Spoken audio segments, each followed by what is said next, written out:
¿Cómo estamos? Liliana, Luz María, Blanca Estela, Wilma. Buenas tardes, Wilma. ¿Cuánto tiempo? Lourdes, María Nájera, Salvador Méndez, Luis y Sonia. Esos son los que aparecen aquí en la pantalla. Si tuviéramos un pantallón grande, pues apareceríamos todos. Pero mientras tanto, después que me oigan, eso es lo importante. Vamos a rezar, vamos a ponernos en la presencia de Dios con la oración que propuesta por el Papa Francisco para emigrantes y refugiados. Padre, tú encomendaste a San José lo más valioso que tenías, el niño Jesús y su madre, y para protegerlos de los peligros y de las amenazas de los malvados. Concédenos también a nosotros experimentar su protección y su ayuda. Él que padeció el sufrimiento de quien huye a causa del odio de los poderosos, haz que pueda consolar y proteger a todos los hermanos y hermanas que empujados por las guerras, la pobreza y las necesidades abandonan su hogar y su tierra para ponerse en camino como refugiados hacia lugares más seguros.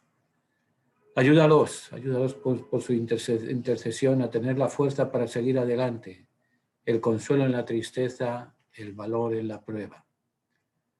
Da a quienes los acogen un poco de la ternura de este Padre justo y sabio que amó a Jesús como un verdadero hijo y sostuvo a María a lo largo de su largo camino. Él que se ganaba el pan con el trabajo de sus manos, que pueda proveer de lo que es necesario a quienes la vida les ha quitado todo y darles la dignidad de un trabajo y la serenidad de un hogar. Te lo pedimos por Jesucristo, tu Hijo, que San José salvó al huir a Egipto y por intercesión de la Virgen María, quien amó como esposo fiel según tu voluntad. Amén. Bien, vamos a continuar nuestro diálogo a voces, pero no tantas voces, pero bueno, al diálogo relativo al Concilio Vaticano II. Ha habido algunas personas, entre ellas el Papa Benedicto, que hace unos años nos congregó al Año de la Fe, al ir preguntándonos qué hacemos con nuestra vida, con nuestra fe. Y hoy, a 58 años del comienzo del Concilio Vaticano II, es tiempo de recordar y de tiempo de comparar con nuestra fe cómo el concilio va alimentando nuestra fe. Ahora, lo primero que deberíamos de preguntarnos al cuestionarnos nuestra fe, primero, ¿en qué creemos? Segundo, ¿en qué nos apoyamos para creer? Tercero, estamos en un mundo muy concreto. No decir, estamos en América, estamos en el siglo XXI, estamos viviendo una circunstancia histórica que hace 100 años, y pienso que ninguno de nosotros tenemos 100 años, no hay mal que dure 100 años ni cuerpo que lo resista. Hace 100 años hubo una pandemia parecida a la que tenemos hoy, que cambió la historia de la humanidad y que cambió también la historia de la Iglesia. Pues también ahora, en esta pandemia, hay que recordar es vivir, hay que recordar los pasos que dio la Iglesia para renovarse, para salir al paso de aquella pandemia y prepararse para pandemias sucesivas.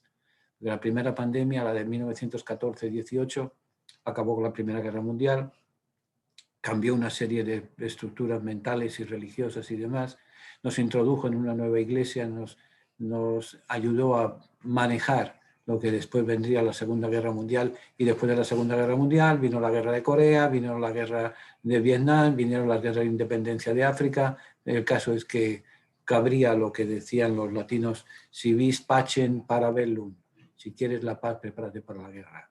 Y entonces ahora, si queremos evangelización, si queremos darle respuesta a Dios en el tercer milenio de nuestra fe, busquemos lo que tenemos y no lo hemos encontrado, no lo hemos buscado.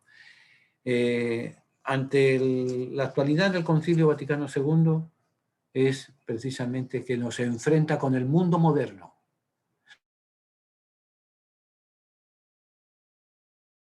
No es como el Concilio de Trento que nos son de cosas, no. Este es mirar al futuro sin perder la perspectiva del pasado. Mirar al futuro que nos queda. Todos los que estamos aquí presentes tenemos más de 15 años ya. Algunos estamos ya jugando el descuento en el partido, pero es el Señor que nos está iluminando y nos está marcando las rutas y demás.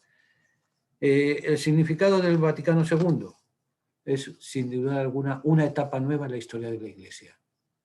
Tenemos la Iglesia de los primeros siglos, tenemos la Iglesia de la Edad Media, tenemos la Iglesia de los descubrimientos, tenemos la Iglesia de las Reformas, tenemos la Iglesia de la Revolución Francesa, tenemos la Iglesia, pero es siempre mirar hacia atrás. Ahora hay que mirar al futuro.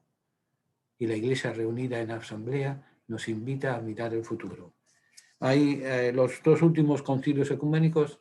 Fíjense que a lo largo de la historia de la Iglesia de 20 siglos tan solo ha habido 21 concilios, 21 asamblea general.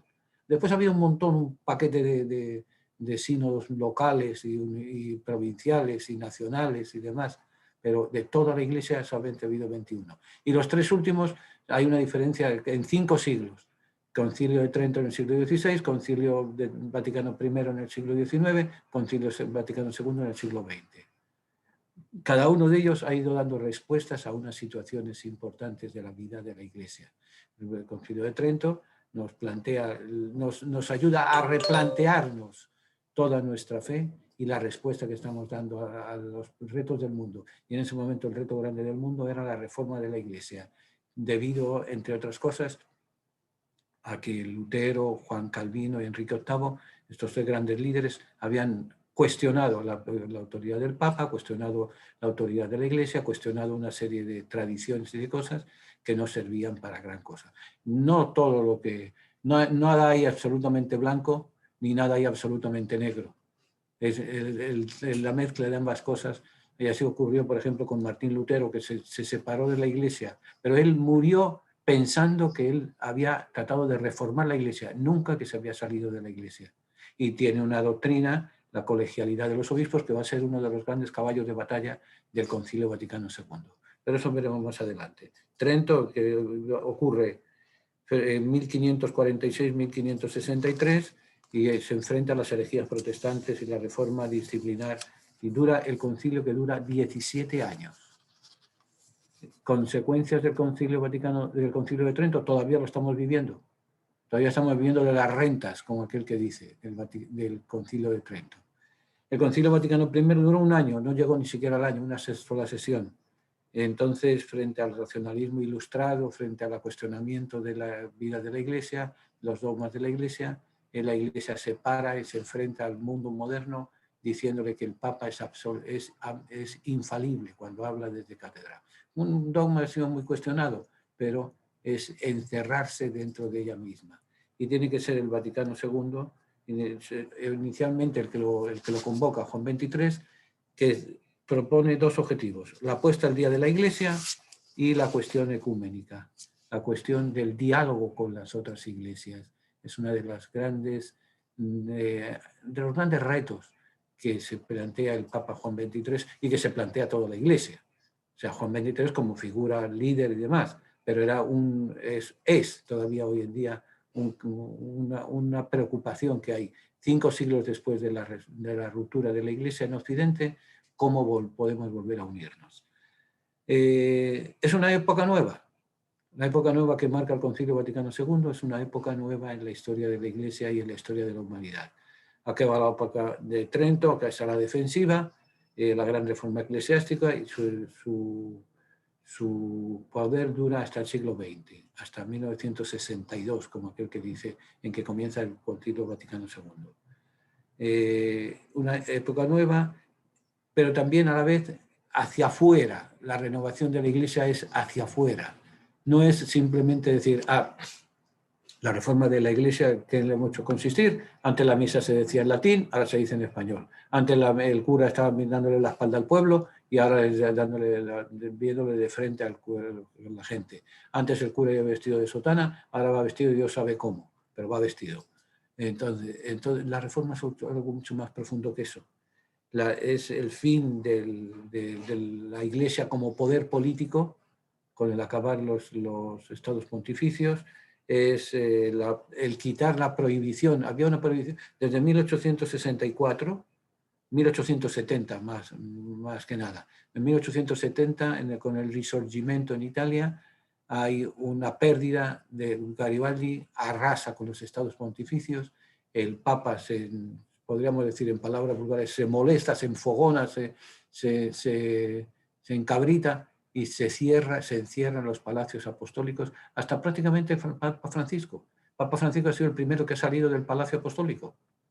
Y los palacios apostólicos, que fueron una residencia, una parte del palacio apostólico donde había una serie de salas, una serie para exposiciones, para reuniones, y entonces allí él se monta deprisa y corriendo un apartamento para que el Papa viva allí. Y allí ha estado viviendo hasta Francisco, que ha dicho, me voy a una pensión. Porque al fin y al cabo Santa Marta, donde está viviendo, es una pensión, un hospedaje. Santa Marta nació como hospital a mediados del siglo XIX, una peste que hubo, una epidemia de peste que hubo en Italia, entonces se creó como un hospital. Cuando acabó la peste se seguía manteniendo como un hospedaje de mala muerte para los empleados del Vaticano. Cuando después de la elección del Papa Juan Pablo II se retoman y se reactualizan las normas del cónclave y se pone la Casa Santa Marta para una residencia para los que trabajan en la curia y el lugar donde se van a residir los cardenales cuando van a elegir el Papa. O sea, es el poder que se va perdiendo, se va encerrando, se va encontrando. Entonces, consecuencias de ello va a ser que el Papa va a dar un documento en non experit, no es correcto que los católicos participen en la política, que los católicos sean senadores, sean congresistas, sean presidentes, sean ministros, que sean alcaldes, que los católicos participen en la vida política del país. Todo en el fondo, ¿por qué? Por el enfogonamiento, vamos a llamarle así, de haber perdido el poder político, el poder económico, el poder social que tenía la Iglesia en ese momento. Entonces, ante eso se crea una fractura que hay que resolverla. Y el Concilio Vaticano II es la conclusión. La Iglesia se ha replegado sobre sí misma, depositaria de la verdad revelada, jerarquía de origen divino, magisterio eclesiástico, todos dueños de la verdad. Se hacen como un fuerte apache. Aquí estamos nosotros y no nos salva nadie. Juan XXIII es el que va a romper todo ese esquema. Juan XXIII con el Concilio Vaticano II es la salida de la... iban cuajándose, iban esperándose, hay una serie de movimientos, el movimiento litúrgico, el movimiento teológico, la salida hacia el mundo de la gente, la salida hacia el mundo de los pastores, la salida hacia el mundo de aquellos que tienen que anunciar el Evangelio. Pío XII fue la última figura, el último papa del Concilio de Trento, heredero del Concilio de Trento. Juan XXIII, el que va a romper la barrera para entrar en el siglo XXI.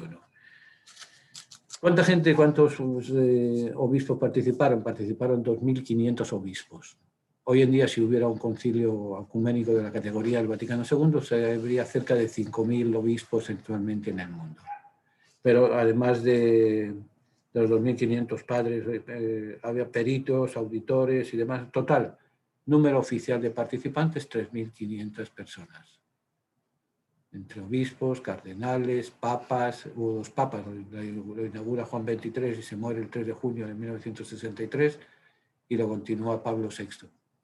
Ahí estaba también allí Ratzinger, Benedicto XVI, como experto de teólogo, no era obispo todavía. Estaba como obispo auxiliar de Cracovia, Wojtyła, Carlos Wojtyła, que él va a presentar un esquema de documentos sobre la Iglesia en el mundo actual, pero eran simplemente sacerdotes o simplemente obispos de primeras bases, de ligas primerianas. Primer concilio, imagínense que el Concilio de Trento, el Concilio Vaticano II participaron 3.500, en el Concilio de Trento participaron 250 padres y en el Vaticano I 750. O sea, si hubiera un Vaticano III, no bajarían de 7.000 o 8.000 los que participarían. Pero lo importante no es el número, lo importante es el intento de renovación de la Iglesia. El programa del concilio, en líneas generales, el primer documento que se aprueba es la Constitución sobre la liturgia, en diciembre del 63. Y el último, la Constitución pastoral sobre la Iglesia en el mundo actual, la Gaudium et Spes, y la Declaración sobre la dignidad humana sobre la libertad religiosa, en diciembre 7 de 1965. ¿Cuáles son las líneas de fuerza? La primera etapa es de octubre del 62, de tanteo, de aprendizaje, no había un programa claro, hasta que ya los obispos se plantan y el Papa marcan las pautas de en qué se va a ir el diálogo. Pero comprenderán, tuvo mucha oposición el concilio. Todos aquellos de la vieja guardia que estaban acostumbrados al yo soy el que mando, la jerarquía era primero Dios, después el Papa, a continuación los cardenales, siguen los obispos y bajo los sacerdotes y los demás el rebaño que tienen que cumplir lo que nosotros queramos y bebamos y veamos. El tema primordial de la primera etapa, la reflexión sobre el misterio de la Iglesia y temas derivados, la palabra de Dios, etc. La columna vertebral va a ser la Lumen Gentium. Una cosa, el idioma oficial era el latín y todos los documentos están escritos en latín y cada documento se conoce por las dos primeras palabras en latín. En esas palabras, por ejemplo, Gaudium et Spes, alegrías y las alegrías y las esperanzas, las penas y las tristezas de la humanidad, son las alegrías y las esperanzas, las penas y tristezas de los creyentes en Cristo. Y nada humano le es ajeno al creyente. Esa es la Constitución Pastoral, la última que se aprobó. La luz de las gentes, Cristo, luz de las gentes sobre la Iglesia, la esencia de la Iglesia. Es otro concilio, el primer tema y primordial, la reflexión sobre el misterio de la Iglesia y sus derivados. O sea, la gran pregunta es, ¿qué es la Iglesia? Para los cristianos, los creyentes del siglo XX, siglo XXI, ¿qué es la Iglesia? Ya no sirve la definición, es como querer ponerse una chaqueta. Cuando estamos adolescentes nos compramos un jaquecito, ya de viejos, ya de 60, 70, 80 años, todavía lo conservamos, queremos ponernos ese mismo jaquecito. No sirve, podremos entrar en una parte, pero no sirve. La Iglesia en el fondo es eso. La definición que tenía de Iglesia tenía 5 siglos de atraso. Había que reactualizar, y lo primero que se hace es reactualizar la Iglesia. ¿Cuántos documentos nos va a dar el Concilio Vaticano II? Nos va a dar 16. Los 4 más importantes se llaman constituciones. Es como en nuestros países, en el país en que vivimos. La Constitución es inviolable, la Constitución es la vaca sagrada. Eso es el gran documento por el cual se rige la convivencia de los seres humanos en un determinado país. Pues es el gran documento por el cual nos regimos los seres civilizados en la Iglesia. Y el primero de Dios es, ¿qué es la Iglesia? Es lo primero que hay que preguntarse. Y después la derivación, la Iglesia que escucha la palabra de Dios, que celebra su fe y que se abre al mundo. Porque hay una cosa muy importante del Vaticano II. No es un concilio que dé dogmas de fe, que proclame dogmas de fe, como por ejemplo el concilio de Nicea en el 325, con el concilio de Trento en el siglo XVI, que dan dogmas o como el concilio Vaticano I, que habla del dogma de la infalibilidad del Papa cuando habla. No, aquí no es tratar de dogmas, es tratar de ver cómo nos definimos, qué somos, dónde estamos y hacia dónde vamos. O sea, esa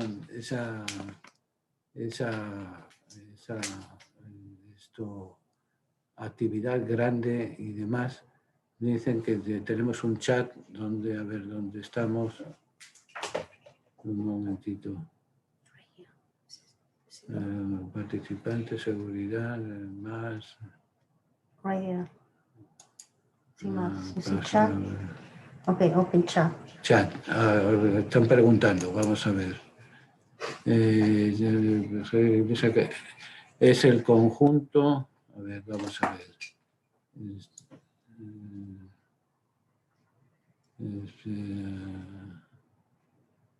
De Liliana Caballero, así será. Todos en la sala de espera. El nombre no se aceptan anónimos. Creo que lo más grande que tuvo el Concilio Vaticano II fue la presencia fuerte del Espíritu Santo y la lectura orante de las Sagradas Escrituras, a las que muchos sacerdotes fueron reticentes. Permitir que la Iglesia carismática tuviera más voz y más voto, siendo que por muchos años la Iglesia carismática sostuvo nuestra fe. Es el conjunto de la Iglesia jerárquica y la Iglesia carismática. No hay una peor mentira que media verdad. Lo que usted está diciendo, que la persona que está dándonos este chat, Liliana, lo más grande que tuvo el Concilio Vaticano fue la presencia fuerte del Espíritu Santo. Es que sin Espíritu Santo no hay Iglesia. Pero no solamente la presencia del Espíritu Santo en el Concilio Vaticano II, sino en cualquier sacramento, en cualquier reunión, por muy alejados que estemos unos de otros. El motor de la Iglesia, el alma de la Iglesia es el Espíritu Santo.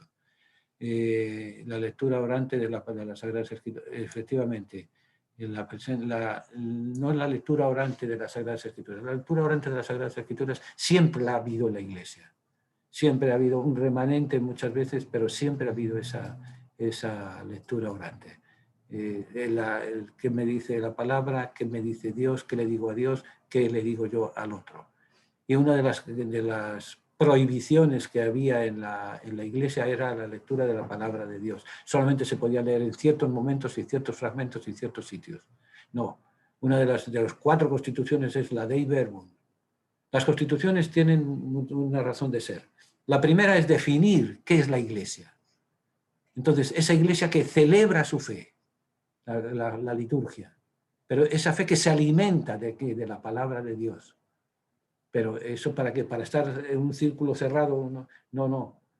Es para anunciar esa buena nueva a todos, sobre todo y fundamentalmente a los más pobres, a los más abandonados. Entonces es la Constitución sobre la Iglesia. Y fíjense que no son declaraciones, son constituciones. Sacerdotes fueron reticentes, bueno, hay de todo como en botica, porque si no se han dado cuenta, los sacerdotes saben una cosa, los sacerdotes, gracias a Dios, somos seres humanos. Y como seres humanos podemos ser capaces de amar, de servir y ser capaces de ser lo más odioso, lo más grosero, lo más pecador, lo más sinvergüenza, lo más bandolero que pueda hacer uno. Pero iglesia carismática, no existe una iglesia carismática. No existe. Iglesia y carismática no existe.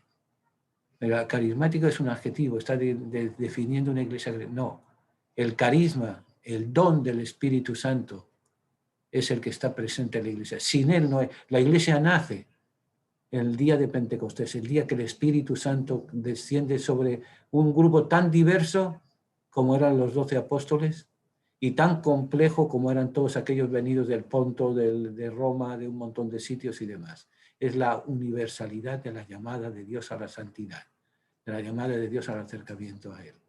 Pero no podemos decir, y por si decimos iglesia carismática, iglesia católica, iglesia protestante, iglesia ortodoxa, iglesia del aposento alto, no podemos usar la iglesia carismática. Que hay otra cosa es el movimiento carismático, que eso es otra cosa muy respetable y muy legítimo y muy válido, pero no podemos decir iglesia carismática, porque la iglesia, los carismas, ¿qué es lo que significa la palabra carisma? Es presencia del Espíritu de Dios en una persona, en una comunidad, en un grupo, en una iglesia. La iglesia carismática tuviera más voz y voto. No, el movimiento carismático surge precisamente después del Concilio Vaticano II. Siento que por muchos años la iglesia carismática sostuvo nuestra fe. Es el conjunto de la iglesia jerárquica y la iglesia carismática. Perdóneme, iglesia carismática, vuelvo y le repito, no existe. Existen los carismas que van cada uno. San Pablo nos lo dice, todos tenemos un don. La palabra don y la palabra carisma, el don es en latín y el carisma es en griego. Por ejemplo, sínodo es en griego, lo mismo asamblea de creyentes convocada por la autoridad, es lo mismo que concilio. En latín se dice concilio, en griego se dice sínodo. En griego se dice carisma, en latín se dice dones de Dios a cada uno de nosotros. ¿Quién más? 2 nuevos mensajes. Vamos a ver. Todos somos iglesias. Todos somos iglesias desde el momento en que recibimos el bautismo. En un tiempo se desenfocaba la mirada desde el Espíritu Santo a lo cristocéntrico. Pero si es que con cuántos ojos vemos, tenemos 2 ojos para ver. Por un lado vemos la presencia del Espíritu, por otro lado vemos la presencia de Jesús. Sin Jesús, Él es el camino, la verdad y la vida, que nos lleva al Padre, que nos lleva a la construcción del reino. ¿Y dónde construimos el reino y dónde vemos el Padre? En vez de estar mirando ¿Qué hacen varones? Acordémonos del libro de los Hechos de los Apóstoles, en el cual después de la ascensión del Señor se quedan allí eslembados viendo, y son varones de Galilea que hacen mirando al cielo. Ese que volverá, y ese vuelve en el rostro de ¿quién? En el rostro el pobre, el que tiene hambre, el que tiene sed, el que está desnudo, el que está enfermo, el que está en la cárcel, en el rostro del hermano.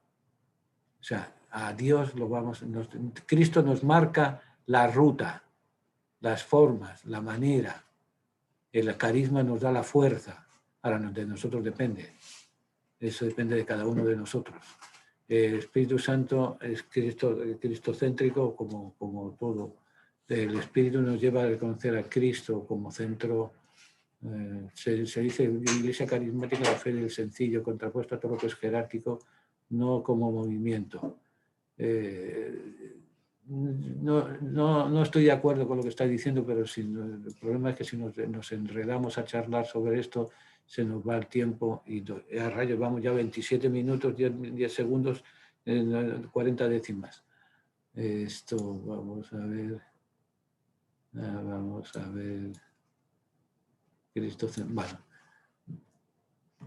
esto... volvemos al Concilio Vaticano II, los documentos. Primer documento, las constituciones son los textos fundamentales donde se exponen las grandes proposiciones doctrinales y después se dibujan, o sea, grandes documentos, constituciones. Hay dos constituciones dogmáticas, o sea, que nos dan la esencia de la Iglesia y la fuerza de la Iglesia. La primera es la luz de las gentes, la Lumen Gentium, sobre el misterio de la Iglesia.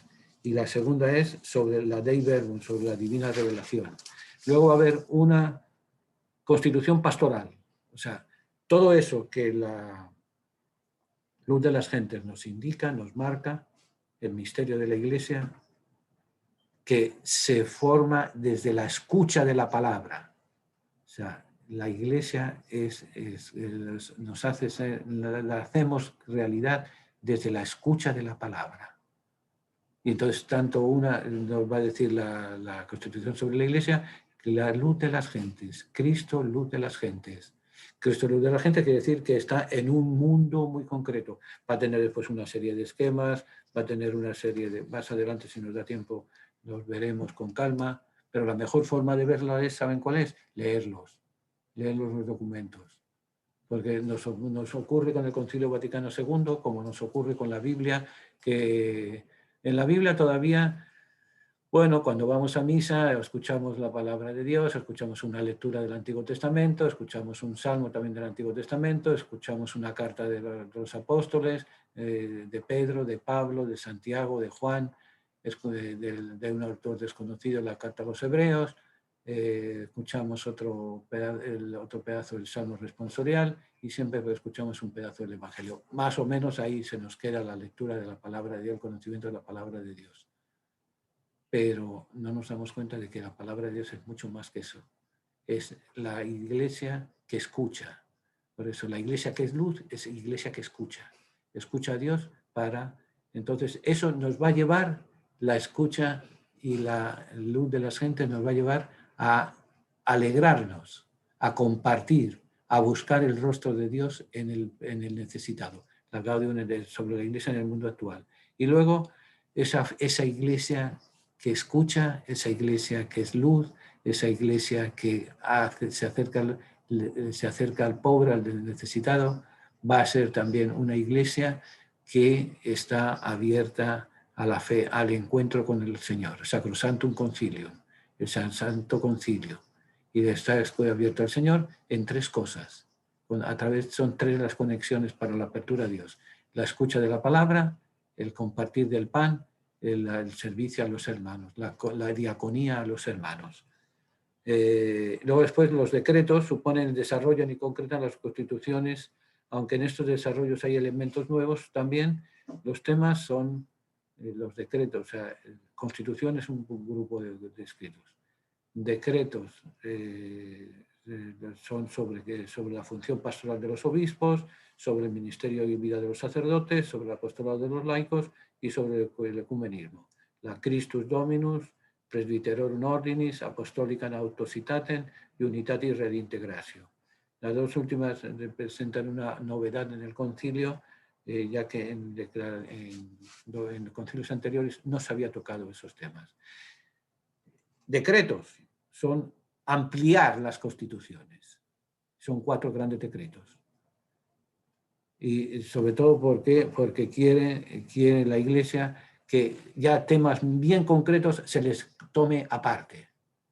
Y es por eso la función pastoral de los obispos, la vida del sacerdote, el orden del presbiterado, el apostolado de los laicos y la reunión de los creyentes. Esos son decretos. Esto, como aquel que dice, de estas constituciones emanan estos 4 decretos. Pero luego también, para ampliar, hay 3 declaraciones, que son manifestaciones solemnes del concilio sobre cuestiones importantes para la Iglesia, pero que no depende exclusivamente de la Iglesia. O sea, decir qué es la Iglesia, decir cómo se escucha la palabra, cómo habla Dios a través de la palabra, decir cómo se celebra la fe y decir dónde tiene que estar la Iglesia, eso es responsabilidad de la Iglesia. Tiene que responder a eso, con las 4 constituciones. Ahora, ¿cómo amplía esas constituciones? Esos son los decretos. Los obispos, los sacerdotes, los laicos y la unidad de la Iglesia. Eso es competencia, esos 8 documentos son competencia de la Iglesia. Ahí nadie puede hablar. ¿Quién se va a poner a discutir en las Naciones Unidas qué es un sacerdote? ¿O quién se va a poner a hablar qué es un obispo? ¿O quién se va a poner a hablar en una asamblea por ahí organizada por una multinacional en la unidad de los cristianos? Eso es responsabilidad de la Iglesia. Ahora, hay otras las declaraciones nos indican las religiones, el diálogo con las religiones no cristianas. Por ejemplo, está la Nostra Aetate en nuestro tiempo, que es donde se habla por primera vez oficialmente en un concilio, en una asamblea plenaria, sobre la relación, el diálogo que debe haber con el Islam y con el judaísmo. Es la primera vez en la Iglesia en que en 20 siglos de Iglesia se habla con respeto del judaísmo. Entonces el Islam es la otra. Y la otra más tan importante o más que esta es la dignitatis humana, la dignidad humana. La dignitatis humana son precisamente la libertad religiosa. Todo ser humano tiene derecho a ejercer su fe con libertad.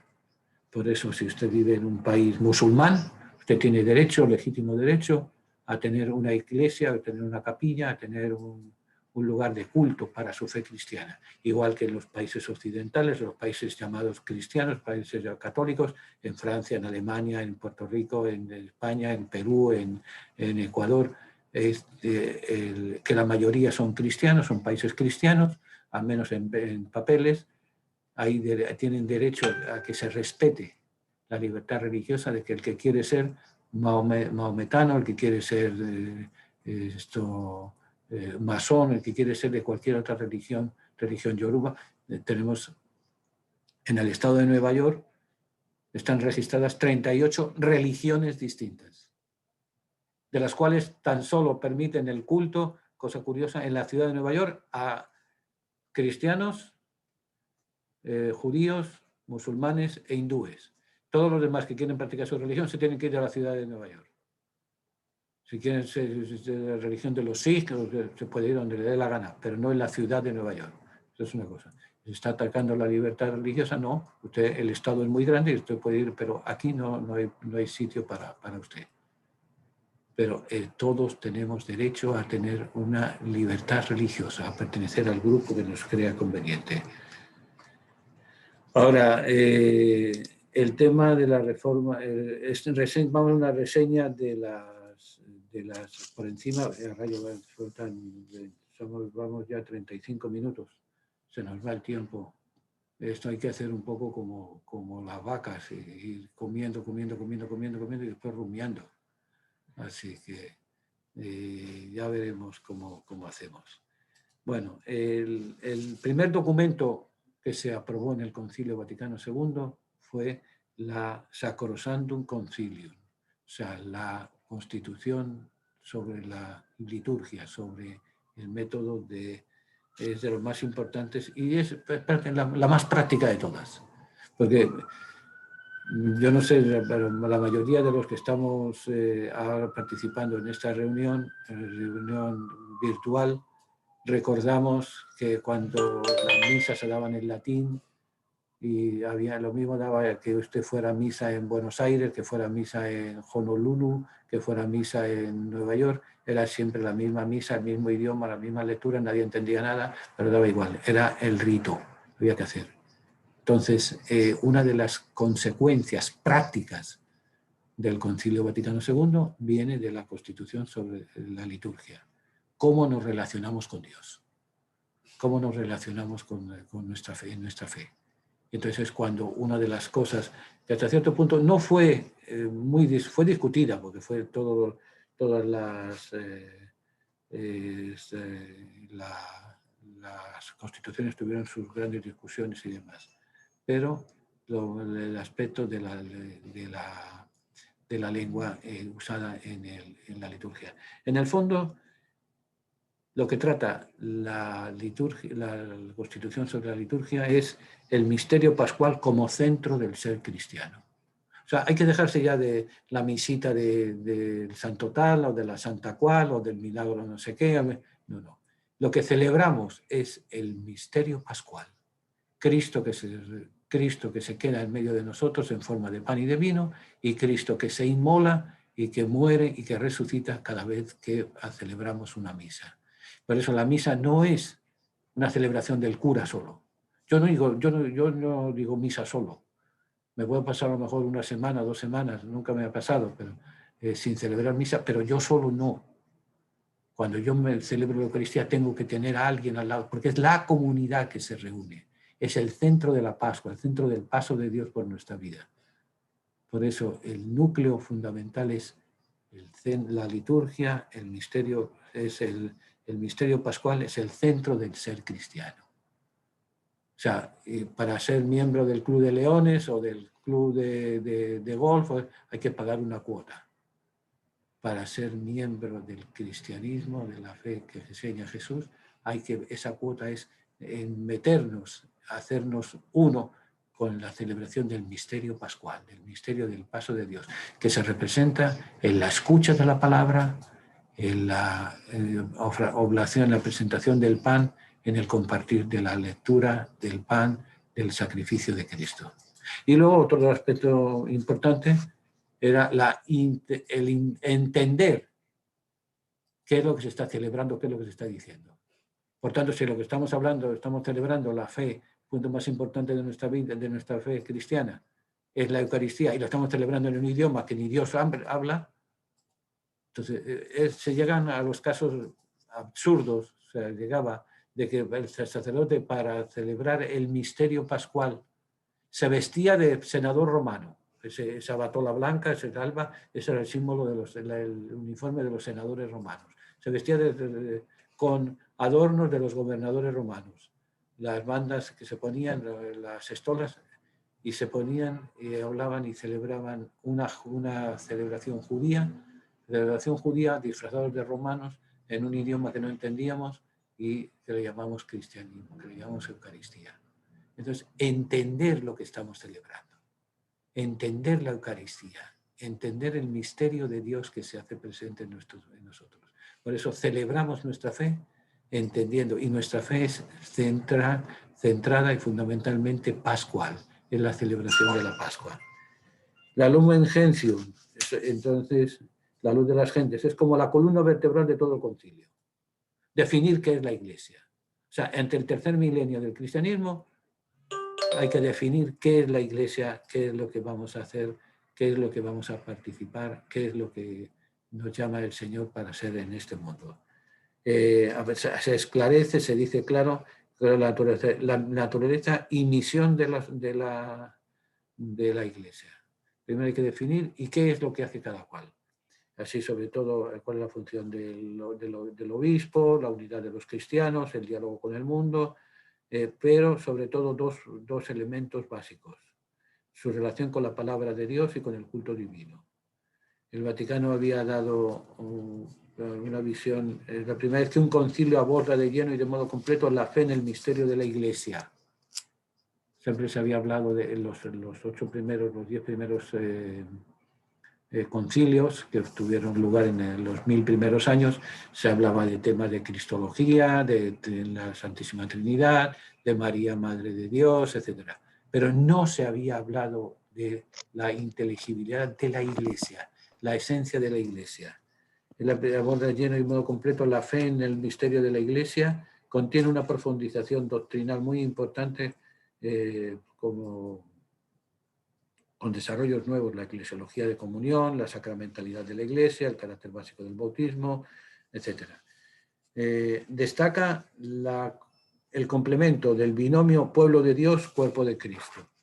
O sea, lo que es pueblo de Dios es pueblo de Cristo. Es lo mismo, es el cuerpo de Cristo. Pueblo de Dios, cuerpo de Cristo.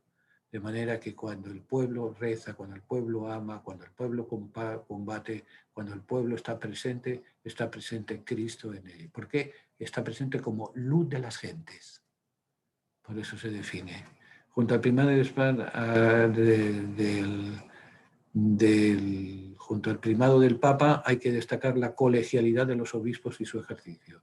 Aquí introducen un tema que fue gran novedad, pero es novedad porque no leemos, vamos a llamarlo así, porque uno de los caballos de batalla de Martín Lutero en el siglo XVI era precisamente la colegialidad de los obispos. Los obispos tienen, si son sucesores de los apóstoles, tienen una responsabilidad de dirigir un rebaño, de dirigir una diócesis, de dirigir una comunidad, pero también no son fuerte apache. Aquí tengo yo mi fortaleza, aquí no. Se vive en una colegialidad.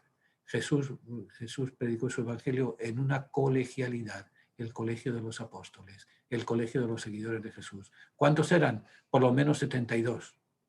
72 que iban hablando, que iban rezando, que iban predicando, que iban haciendo presente como veo por aquí, que hay un chat también. Bueno, ahorita lo ven, de Blanca Estela. Esperen un momentito que voy a echar un chipito de agua que...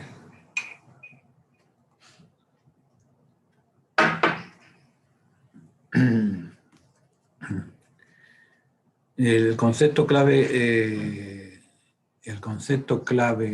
los dos conceptos claves de la Lumen Gentium es la colegialidad de los obispos, quiere decir que los obispos gobiernan, manejan, anuncian el Evangelio en comunidad.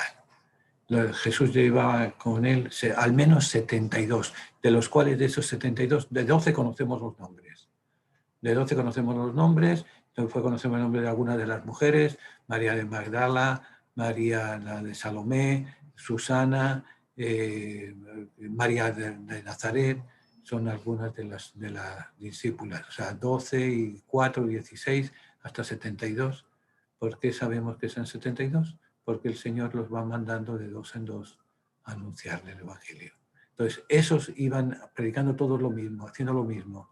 Algunos de ellos incluso, nos cuenta el Evangelio, que cuando vuelven le dicen: Señor, hemos encontrado algunos que estaban haciendo lo mismo que nosotros, pero se lo hemos prohibido porque no eran del grupo de los nuestros.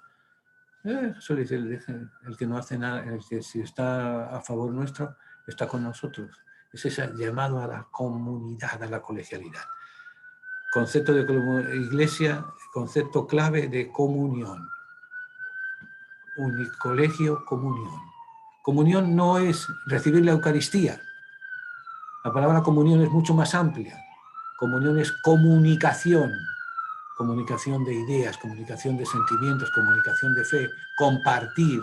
Comunión, común, unión. O sea, luz de las gentes, dirigidas por unos hermanos, por unos que viven la fraternidad, un colegio, y que viven en comunión. Eso es lo que nos va a dar. La segunda, el tema de la constitución dogmática Dei Verbum, sobre la palabra de Dios. Fue uno de los documentos más difíciles, porque aquí había una pelea, por así decir, con los grupos hermanos protestantes que habían sido muy honestos y muy grandes investigadores de la Sagrada Escritura. Habían tenido una cierta libertad que la Iglesia, la Inquisición y ciertos tribunales no habían permitido. Entonces, el documento, la Constitución sobre la Iglesia, sobre la palabra de Dios, es clave. ¿Por qué? Porque de qué vale que seamos luz de la gente, pero ¿con qué alimentamos nosotros esa luz? ¿De qué vale que celebremos la fe? ¿Con qué alimentamos esa fe? Es Dios, que es la escucha de Dios. Cabe aquí la palabra, aquella frase que me han oído ya un montón de veces y que me la seguirán oyendo. San Gregorio Nacianceno en el siglo V afirmaba: cuando rezamos hablamos con Dios, pero cuando leemos su palabra Dios habla con nosotros. Entonces hay que descubrir la palabra de Dios. Y una de las grandes dones que nos ha dado el Concilio Vaticano II, una de las grandes riquezas que nos ha traído el Vaticano II es el descubrimiento de la palabra de Dios. Descubrir, porque seamos honestos, cuando nosotros cuando éramos niños, ¿teníamos una Biblia? ¿Leíamos la Biblia? ¿Sabíamos la Biblia? ¿O sabíamos historia sagrada? Pero no la palabra de Dios, no conocíamos la palabra de Dios. Entonces, Dios se comunica con nosotros a través de su palabra, a través de una palabra encarnada en un pueblo símbolo y prototipo de la humanidad.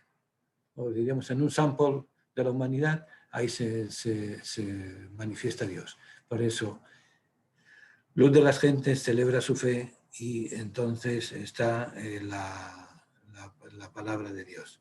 Unida están las grandes, el tema de la unidad, el tema del diálogo con el mundo lo presenta en la Gaudium et Spes, en las alegrías y las esperanzas, las penas y las tristezas de los creyentes en Cristo. Y luego hay también la unidad, la unidad de los cristianos como consecuencia de ese compartir la palabra, de esa fe, de esa esperanza, de esa caridad que nos va llevando y demás. Nos quedan 10 minutos. Si quieren hacer alguna pregunta, me lo ponen en el chat. Tenemos uno de Blanca Estela Vázquez. Anteriormente se escuchaba la misa, ahora no hay que... ahora no se escucha, hay que vivirla, exactamente, descubrir y discernir, efectivamente. Y esa es una de las grandes aportaciones del Vaticano II, el poder compartir la palabra. Pero todavía nos falta mucho para descubrir la riqueza de la Eucaristía. La vemos la Eucaristía como un rito mágico. Voy a rezar para que el Señor me cure los pecados, para que el Señor me conceda tal cosa, para que me conceda tal otra. No es muchas veces la Eucaristía no es un welfare, no es una tienda de cupones, que pongo tantas oraciones para que el Señor me dé tal trabajo, me dé tal ventaja. Es primero la contemplación del misterio de Dios en nosotros, que es la Pascua, el paso de Dios a través de... Lo compartimos, unidos, hemos recibido una tradición que a Miguel les transmito, nos recuerda San Pablo en una de sus cartas, hemos recibido un don de fe que nos ilumina y que nos lleva a transmitirlo. Aquella fe que no se transmite es una fe que está muerta. Una semilla, las semillas están hechas para dar vida. La Eucaristía está para transmitir la vida. Una vida de una comunidad que es luz de las gentes. En la pandemia que estamos viviendo, ¿qué luz hemos sido para nuestros hermanos necesitados? Ya ando yo caliente, pero ya sé la gente, dice el refrán. Muchos nos hemos asegurado que teníamos nuestros alimentos, nuestras cosas, nuestras mascarillas, pero nos hemos preocupado de nuestro padre, de nuestra madre, que están viejos y que no pueden salir, o de nuestro hermano, de nuestra hermana, de nuestro cuñado, de nuestro vecino, del moreno que vive enfrente, de la señora que está sin trabajo en tal sitio, del otro que tiene que subir en silla de ruedas. Nos hemos preocupado. Entonces, todo eso sale. ¿Por qué me preocupo por ellos? Porque nace esa preocupación en el compartir de la palabra, en el compartir de la Eucaristía, en el compartir de la fe, en el compartir de las alegrías y las esperanzas, las penas y las tristezas, porque nos recuerda el documento sobre las alegrías y las esperanzas, nada humano nos debe de ser ajeno. Ahora, después, claro, obviamente lo más importante es leer los documentos. Esa es una de las grandes paradojas, que tenemos unos documentos maravillosos que van a marcar las pautas, deberían de marcar las pautas de la marcha de la Iglesia por los próximos siglos, pero ¿qué? Pero nos conformamos con rezar rosarios, Ave Marías y hacer novenas. No nos conformamos con contemplar ese misterio. ¿Qué me dice a Dios en ese? Es la lección divina, la enseñanza de la palabra de Dios. El ser luz de las gentes que escuchan, que celebran, nos debe de llevar a abrirnos a los demás. ¿La misa está incompleta si no hay al menos una persona además del sacerdote? No, está completa, completita. Pero es como organizar un banquete para una sola persona. O sea, la Eucaristía es la acción de gracias. Y gracias podemos dar sí individualmente, pero ¿para quién está hecha la Eucaristía? Para la comunidad. Es la comunidad, somos por lo menos, son dos. Es lo que nos pide la Iglesia, que es en el sentido de que la Eucaristía no es el capricho. Si no llegamos a los absurdos que se llegaban antes del concilio, de sacerdotes que celebraban 15, 20 misas diarias porque le pagaban la intención de 15 o 20 misas y entonces vivían de eso, de celebrar misas. Tanta misa, a tantos dólares la misa, como una vez me acuerdo que me llamaron por teléfono para ver si podía ir a dar una misa a una casa, que cuánto les cobraba.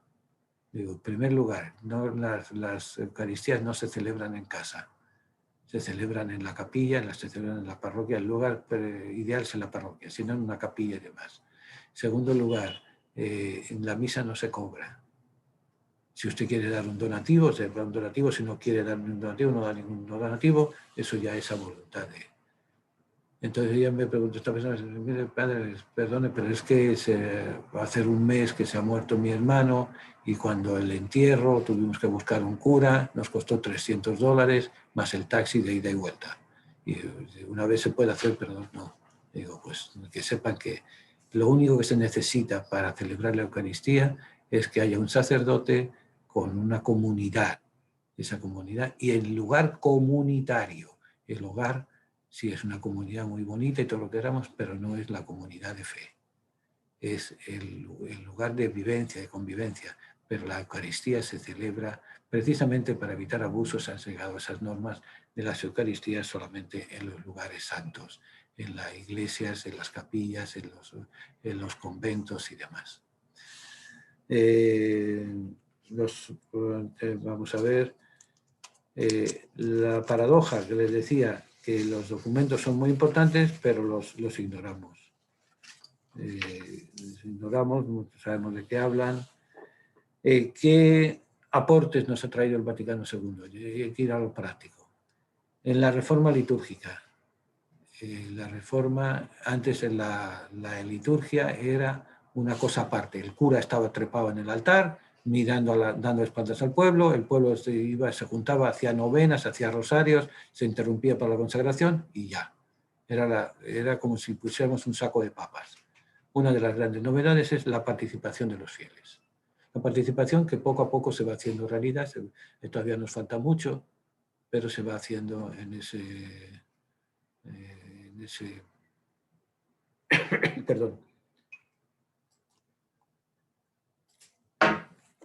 encuentro con Dios. Participación de los fieles y de frente al pueblo. Perdonen.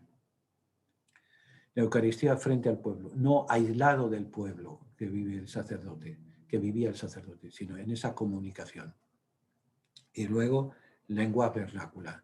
Si usted habla latín, muy bien, me parece muy bien, pero la mayoría de la gente no habla latín. Habla español, habla como alguno decía, soy bilingüe. Sí, hablo español y estupideces, pero bueno, vamos a... la liturgia en la lengua en que la gente entiende. La colegialidad de los obispos es la relación del Papa y los obispos, una relación fraterna, una relación de respeto, una relación de comunicación y de gobierno de la Iglesia, participación en el gobierno de la Iglesia Universal. No es Roma, se decía en latín, Roma locuta, causa cerrada.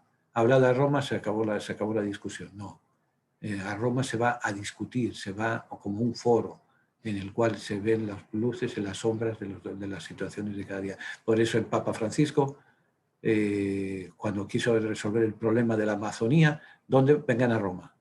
La caput mundi, decían los romanos, la cabeza del mundo. De hecho, yo no sé si ustedes se acordarán, cuando el Papa Francisco fue nombrado Papa, fue elegido Papa, que se anunció, él dio sentido a la colegialidad de los a la sinodalidad de los obispos. ¿Qué es eso? Sínodo, asamblea. Y el próximo sínodo que va a tener lugar el año 2023, me parece que es, va a ser sobre la sinodalidad, el manejar la Iglesia como un concilio. La palabra sínodo y concilio y asamblea son lo mismo. Sínodo es en griego, concilio es en latín, asamblea es en castellano.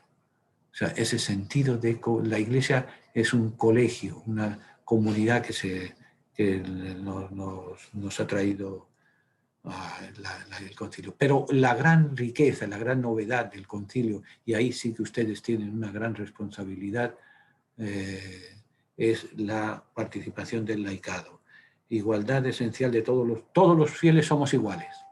Somos pueblo de Dios. Tan importante es el Papa como el último cristiano que acaba de entrar en la... Todos somos pueblo, cada cual desarrollamos un don que Dios nos ha mandado, un carisma que nos ha dado, el carisma de gobierno, pero todos somos... La importancia de la Iglesia no es solo del Papa, de los obispos, de los sacerdotes, de las religiosas, de los diáconos, no. Es responsabilidad de todos que tenemos una misión, pero es el laico. Y la prueba tienes que Francisco está tratando de nombrar laicos, de nombrar en estos puestos. Y luego hay diversas ministerios, pues el cuerpo de Cristo, llamado universal a la santidad, descleralización del laicado y demás. Ecumenismo es el diálogo con las iglesias, con las otras iglesias, santificación de las estructuras temporales, el matrimonio, el sentido cristiano del trabajo, etcétera, libertad religiosa y demás. Vamos a ir concluyendo porque nos faltan 2 minutos, minuto y medio. Creo que hay aquí un par de chats, vamos a ver. He visto que algunas mujeres usan la mantilla y otros no. Esto fue modificado en el concilio. El concilio no modificó nada de eso, sino simplemente dio el sentido común. El sentido común decía que no podemos usar, porque tenemos que usar tradiciones del tiempo de los romanos en el siglo XXI. En el tiempo de los romanos las mujeres se cubrían la cabeza y por tanto había que cubrirse la cabeza. En el mundo musulmán y en el mundo judío también las mujeres se cubren la cabeza, porque es el pelo es un objeto sexual para muchas de estas culturas y por tanto había que entrar para evitar tentaciones, se tapaban la cabeza al entrar en la iglesia. Simplemente se ha vuelto a la normalidad. Lo único que se pide cuando se entra a la iglesia es que se vaya medianamente vestido, decentemente vestido. No va a ir uno en bikini a la iglesia, pero parece que suena risa, pero yo me recuerdo en una parroquia en la que yo estuve viviendo un tiempo, en que casi todos los días, cuando yo tenía misa a las 7:30 de la mañana, había una señora que salía a correr y así, cuando pasaba por delante de la iglesia, más o menos tenía timeado a la hora de la comunión y entraba con sus shorts y con su camiseta y con su reloj, entraba, cogía la comunión y seguía caminando, como si fuera una cosa. Lo único que se pide es que se vista decentemente para entrar en la iglesia, pero el pelo es tan sagrado y tan eso como cualquier otra cosa. Esto es sin imagen. ¿El catecismo de la Iglesia Católica se completó en algún concilio? No. El catecismo de la Iglesia Católica se hizo como síntesis del concilio y como síntesis de la enseñanza de los papas, para poder decir, bueno, en toda esta maraña, en todos estos datos, ¿qué es lo fundamental que hay que creer? Entonces ahí se elaboró en forma de catecismo, en forma de preguntas y respuestas, cuál es la forma. Si uno se lee todo el concilio, y se lee prácticamente casi, el catecismo es la aplicación práctica del concilio, en resumen, del concilio y de los documentos de algunos papas, sobre todo de Juan Pablo II. He visto que algunas mujeres usan la mantilla. La colegialidad se refiere a los obispos que pertenecen a cada conferencia episcopal entre sí. Sí, pero más que eso. Porque hay algunos obispos que, por ejemplo, los encargados de departamentos en la curia vaticana son arzobispos. Ellos no pertenecen a una conferencia episcopal, pertenecen a la curia vaticana. Son aquellos, la colegialidad es todo eso, los que pertenecen a una conferencia más los que no pertenecen a la conferencia. Por ejemplo, los embajadores del Papa, los nuncios, son todos arzobispos y no pertenecen a una conferencia episcopal. Pertenecen a la conferencia episcopal cuando van a su país y ahí se integran, y cuando dirigen una diócesis es lo que lleva a hacer conferencia episcopal.